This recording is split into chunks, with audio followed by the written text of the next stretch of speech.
সৰু সজাইৰ পৰা আনুমানিক মই ভাবো যে 9:30 বজা মানতহে এতিয়া আমি বা 10 বাজিব 9:30 10 বজাতহে আমি জুবিনক অন্তিম যাত্ৰাৰ বাবে আমি লৈ যাব পাৰিম ফ্যামিলি আমাক এখন তালিকা দিছে 85 গৰাকী ব্যক্তিৰ 85 people সো এই 85 গৰাকী ব্যক্তি বা যি শিল্পী কলা কুশলী জুবিনৰ লগত ক্লোজ 85 তেওঁলোকৰ কাৰণে আমি 2খন 3খন 4খন যি বাছৰ প্ৰয়োজন হ'ব আমি সৰু সজাইত বাছৰ ব্যৱস্থা কৰি দিম আৰু বাকি আমি গাড়ী মটৰ আমি সমদলটোত নলওঁ যেনেকৈ আমি বিমানবন্দৰৰ পৰা লাহে লাহে তেখেতক আমি লৈ আহিছিলোঁ তেনেকৈ লৈ আহিম ৰাস্তাৰ দুইফালে মানুহ থাকিব শেষ শ্ৰদ্ধা জনাব খুজিব তাত কোনো অসুবিধা নাই আমি সুন্দৰ কৰি তেখেতক লৈ আহি আমি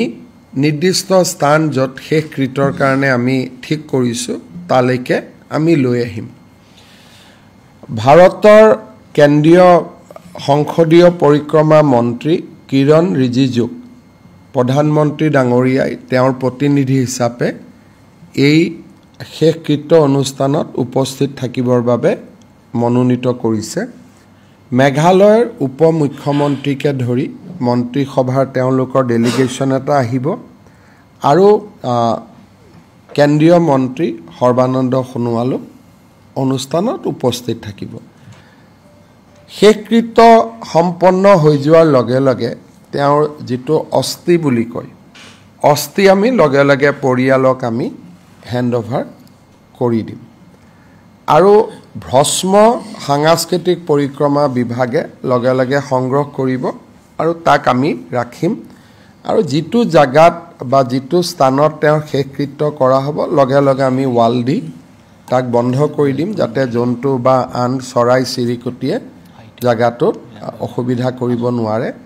আৰু আমি আশা কৰোঁ যে নিবিদা আদি হৈ যোৱাৰ পিছত 10 বা 12 দিনৰ ভিতৰত আমি বাউণ্ডৰী ৱালৰ কামো আৰম্ভ কৰি দিব পাৰিম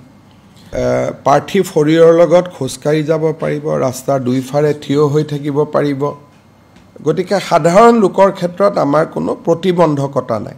খালি এটাই প্ৰতিবন্ধকতা আছে যে গাড়ী লৈ না যাব কালি ৰাতি আজিৰ পৰা ইনফেক্ট আমি ৰাস্তাটোত গাড়ী চলোৱা বন্ধ কৰি দিছো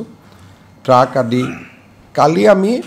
গাড়ীও যোন যাব খুজিছে তেওঁলোকক আমি আমসিং জোৰাবাটৰ ৰাস্তা দি যাব কৈছো